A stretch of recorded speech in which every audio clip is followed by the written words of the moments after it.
Hola, soy Alexis Cami con el podcast Peace of Mind, alcanza la libertad empresarial, y hoy tengo un invitado muy especial, de hecho alguien que vengo conociendo hace poco, y cada vez que nos juntamos se nos hace poco el tiempo, da lo mismo cuántas horas pasemos conversando. Hoy día estoy con Javier Pinto. Él es un destacado académico de la Universidad de los Andes, profesor full time de la Facultad de Ciencias Económicas y Empresariales de la Universidad de los Andes, y además es investigador asociado del Centro de Ética Empresarial de la misma universidad.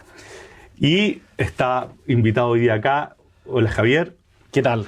Para responder una pregunta que yo tengo hace tiempo desde que empezamos a conversar, es ¿cómo impacta la ética empresarial en el peace of mind, en la tranquilidad del dueño? Entonces la pregunta es, la ética en el mundo de los negocios, pero particularmente hablando cuando tenemos un dueño presente.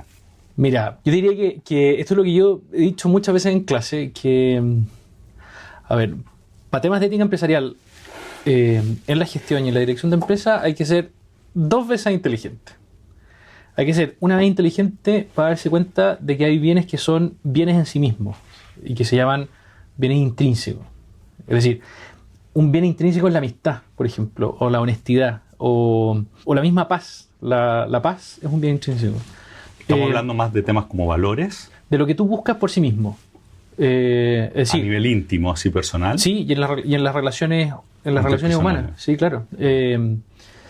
Y es en estricto rigor lo que nos satisface más en la vida. Es decir, tener amigos, estar en paz, tener tranquilidad, ser honesto, tener la conciencia clara y tranquila, ese tipo de cosas son bienes intrínsecos que se logran en el ámbito empresarial, pero como te decía, hay que ser una vez inteligente para darse cuenta de qué es lo que son y cómo son muy importantes, no solamente en lo que yo haga en mi vida empresarial, sino para mí. En la vida en general. En la vida en general, claro. Ahora, lo que pasa es que las empresas además tienen bienes que se llaman extrínsecos o instrumentales.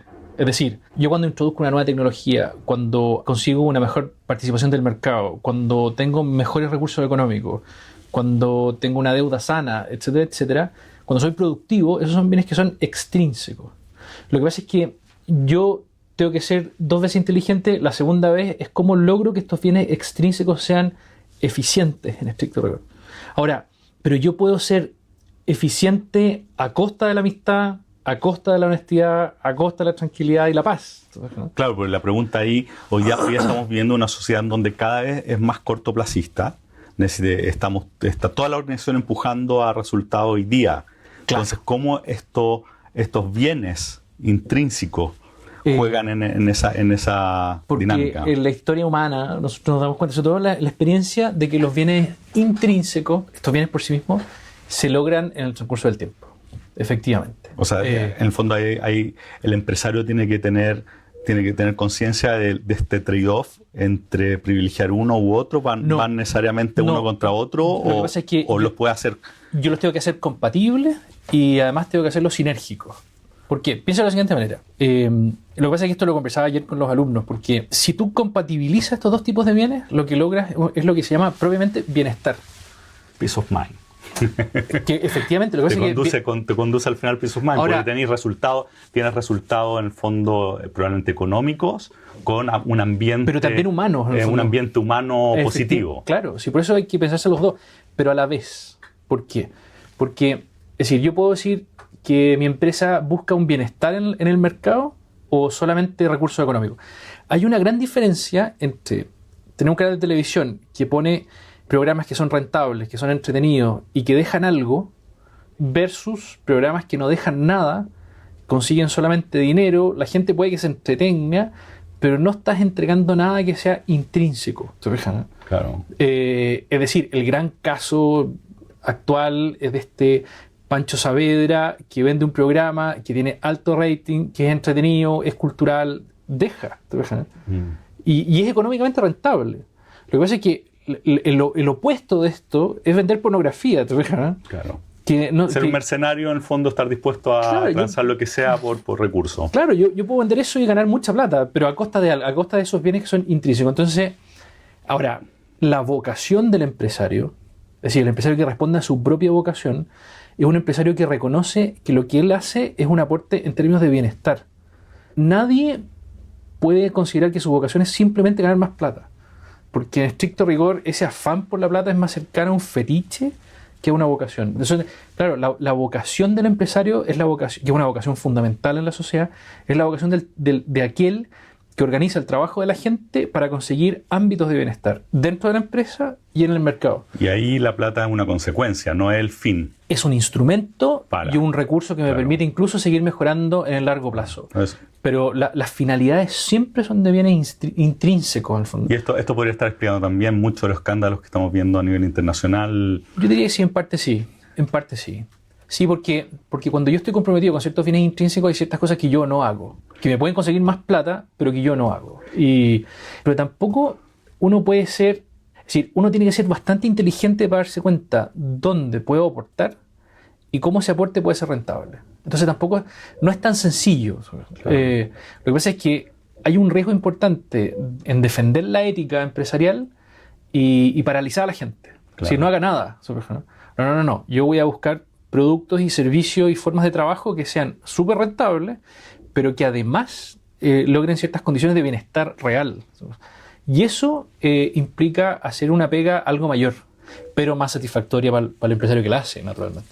Claro, pero la pregunta ahí, yo no me imagino un empresario al que yo le diga, en el fondo, mira, está este camino que va a tener resultado económico y además vas a tener en el fondo estos bienes intrínsecos bien desarrollados, que me diga que no, que prefiere solamente extrínseco, en el sentido que en el fondo yo creo que hoy mucha gente se empieza a mover hacia olvidarse de los bienes intrínsecos, como está haciendo tú la distinción, porque hoy día en el fondo se ven enfrentados a una competencia que hoy día es salvaje. Entonces dice, bueno, estoy preocupado de sobrevivir, ¿qué me voy a preocupar de estos otros bienes que son más superiores? ¿Qué les dirías tú a un empresario que está en esa situación? Sí, se entiende, porque claro, en el fondo la ética empresarial se resuelve no en las declaraciones de valores ni de principios, sino en las decisiones cotidianas que son difíciles. Esa es una primera cosa. Ahora, lo segundo es que uno debe tener ciertos hábitos respecto que refuercen estas buenas decisiones. Que esto es lo clásico que aparece en Aristóteles, que se llaman virtudes en estricto rigor. Que yo tiendo a pensar bien en el sentido de estar bien orientado. Y eso se refuerza no solamente con estas capacidades, estos hábitos que puede tener el mismo directivo, el mismo empresario, sino también por la cultura. Porque una cultura que promueve una actividad empresarial orientada hacia bienes de este tipo es una cultura que le permite a la gente estar en sintonía con la búsqueda de productos, servicios y formas de trabajo que sean de bienestar. Ahora, ¿cómo la cultura puede hacerlo? De muchas maneras distintas. Si mira, piensa en un Ferrari. El Ferrari es un producto rentable, muy rentable. Pero además tiene una serie de características que son bienes intrínsecos. Es decir, el diseño, la belleza del auto, la comodidad, la utilidad, no tengo idea. Pero entonces, claro, si la cultura empresarial empieza a reforzar ese tipo de cosas, fantástico, muy bien. Lo que pasa es que a veces la cultura empresarial ha hecho precisamente lo contrario, porque quizás lamentablemente en algunos programas de formación, algunos pregrados, algunos MBA, lo único de lo que se habla en esos contextos es de aumentar la rentabilidad. Claro. Cuando el empresario, claro, está preocupado de aumentar la rentabilidad, pero el empresario también tiene que estar muy convencido y muy enamorado de su producto y de su servicio y sentirse orgulloso de hacer lo que está haciendo. Yo estoy seguro que el dueño de la Ferrari, cuando ve el resultado en el auto, dice, bueno, muy bien, ¿no? Y eso es vocación, tiene que ser palpable, ¿no? Es súper interesante lo que estáis planteando. De hecho, habla muy bien con lo que nosotros hacemos en Trust Partners, en el sentido que trabajamos con el empresario desde la visión que él tiene, en el fondo desde el why, del por qué lo está haciendo. Okay. Y ahí, bueno, lo hemos hablado en otras veces, y dicho nosotros en otros capítulos hemos conversado de lo que...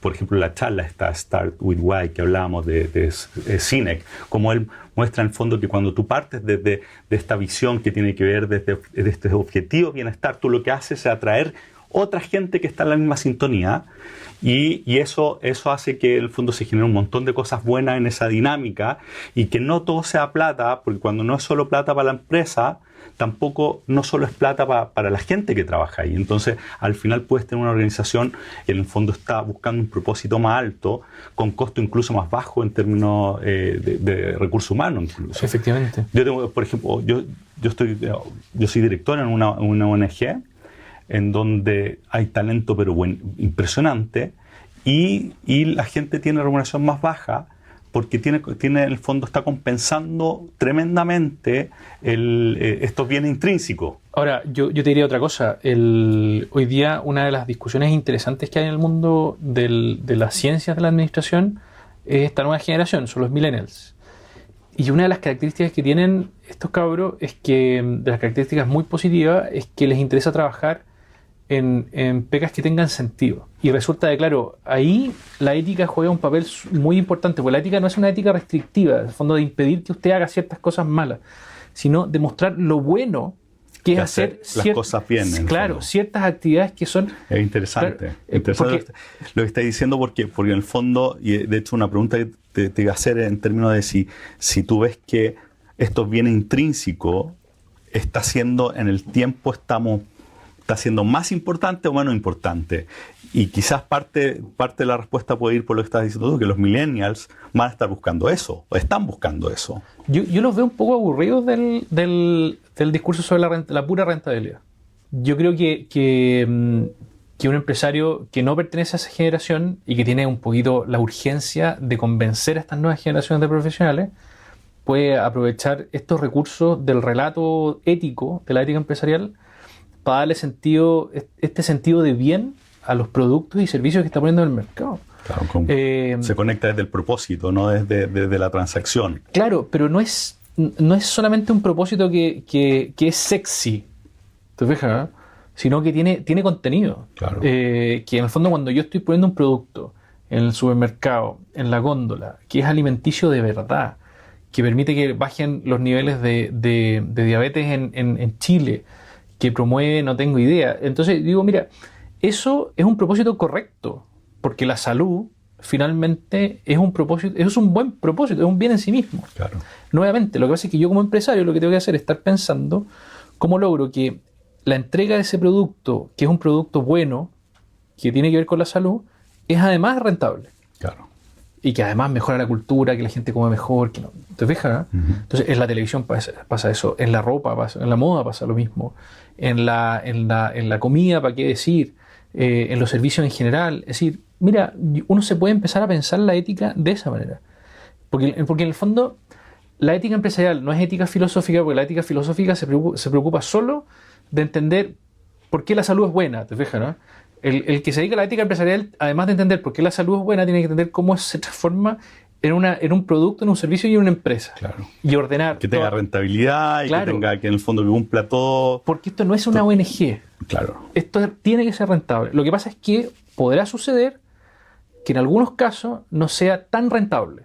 Claro. Que yo quizás tenga la posibilidad de ganar mucha más plata vendiendo productos que son malos.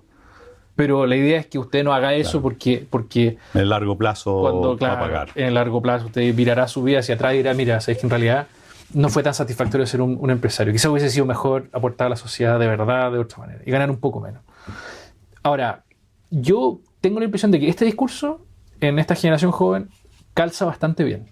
Y se ha transformado, como te digo, se ha transformado en una forma de reformular también ciertos aspectos de la dirección de personas, de los recursos humanos, para adecuar la cultura de las organizaciones a estos cabros que están súper formados, que tienen en los que se ha gastado una fortuna en educación, que tienen mucho mundo y que tienen ganas de aportar, pero que a veces no encuentran dónde ni cómo porque se aburren. Ahora, esto tiene algunas consideraciones que también son negativas, no es una generación de oro, pero hay que hablar con los güeyes que uno tiene. Entonces dice, bueno, esta es una forma de entenderlos y enganchar, claro, meterlos en la empresa, claro, meterlos bien en la empresa, claro, y de pasar a mejorar la cultura de la organización. Entonces lo que estamos diciendo es que en el fondo si el empresario, primero tiene que partir, me imagino que desde el empresario, en términos de que tenga un propósito que sea más allá que ganar plata. En el fondo hay un propósito de bienestar, que ese después se tiene que traducir en acciones concretas dentro de la organización. Doblemente inteligente. ¿Cuál, claro, es mi bien intrínseco de esta empresa y cómo logro hacerlo rentable? Y tú eres partidario de explicitarlo, me imagino, ¿no? Sí, claro, porque claro, porque esto, la única forma de que traspase la cultura y refuerce las buenas decisiones dentro de la empresa es a través de lo que originalmente se llamaba eslogan. Los slogans de lo que pasa es que eslogan es una palabra que viene del celta. El eslogan es el grito de guerra de los celtas. Entonces era para motivar a la tropa. El jefe gritaba. Ese es el eslogan. Bueno, esto es el eslogan, ¿no? Yo tengo que motivar a mi gente y hay que darle contenido al eslogan y decirlo mucho. Sí, mira, una de las cosas que aparece siempre en la filosofía clásica es que el que gobierna, como el que gobierna una empresa, que dirige una empresa, es sobre todo el que está a cargo del discurso. De la narrativa, en el fondo. Claro. El relato de la empresa. Absolutamente. Claro. Entonces, por eso uno se da cuenta que a veces hay gente que sabe dirigir bien empresas porque se pasa mucho tiempo hablando con la gente de su empresa. Si gastarse tiempo en harto café y en harto almuerzo a veces es muy positivo porque le vas dando un relato a la organización que se transforma en la cultura de la organización y que mueve a la gente. Y la gente se siente satisfecha. Si hablar en la empresa es muy bueno. Y eso te proyecta, te da una sustentabilidad que si no está la ley del mercado así dura, sino claro, la sustentabilidad te hace que la gente en el fondo defienda la empresa, que la hagan propia, que la hagan suya, y atraes a más gente que piensa como tú. Claro, pero piensa que la palabra compañía viene del latín cum panis, que significa compartir el pan. Si usted quiere hacer de su empresa una compañía, tiene que compartir el pan. Comparte el pan. Y eso significa tome café, almuerce, come media luna y gastes el tiempo hablando con la gente. Y hay otro tema que es para otra conversa contigo, que es con el fondo compartir el pan, pero también en cómo comprar el pan. O sea, lo que recibimos del pan, repartámoslo. Porque hay otro tema que en general vemos el empresario no necesariamente ve. Vemos los conflictos ya entre empresarios y en el fondo dependiente, en términos de las relaciones cuando son justas, no justas. Ese es un tema maravilloso, porque es el tema de la justicia distributiva y contributiva dentro de la organización. Ya, ese va a ser. Así que puede ser el próximo. Esa va a ser la próxima conversación contigo. Javier, ¿podemos dar 3 recomendaciones para el empresario? ¿Cuáles son las 3 que se nos podría ocurrir? Ya, la primera, dedíquese a conversar con su gente, reflexione antes también y con ellos acerca de los bienes intrínsecos de su empresa y de cómo los bienes instrumentales y extrínsecos se van a ordenar a eso. Y nada, y con eso va usted construyendo una cultura organizacional bastante eficiente, ojalá, y bien sólida cuando usted la sustenta en estos bienes que son intrínsecos. Y que esto te ayuda a la sustentabilidad de la empresa a largo plazo, claramente. Absolutamente, hay una relación entre ética y largo plazo que es evidente, son primas hermanas. Bueno, ahí diste 3 en 1, así que creo que un muy buen resumen. Gracias, Javier. No, gracias. Te voy a invitar de nuevo para que volvamos a conversar, porque creo que en temas de ética hay mucho que conversar y está muy en sintonía con lo que nosotros mismos hacemos, en el sentido que creemos que para que haya peace of mind tú tienes que tener esta, en el fondo, tranquilidad de que estás haciendo las cosas bien. Y que no estás pasando por encima de nadie. Y que eso al final siempre paga. Y creo que lo que conversamos ahora le pone temas bien explícitos y bien claros de cómo hacer esto en la práctica. Así que muchas gracias y bueno, hasta aquí queda este capítulo y recuerda de reenviar esto de todas maneras a dueños de empresas o gerentes generales que les pueda, creo que a todos al final les sirve el empezar a tomar conciencia sobre los bienes intrínsecos. Así que hasta la próxima. Muchas gracias. Gracias.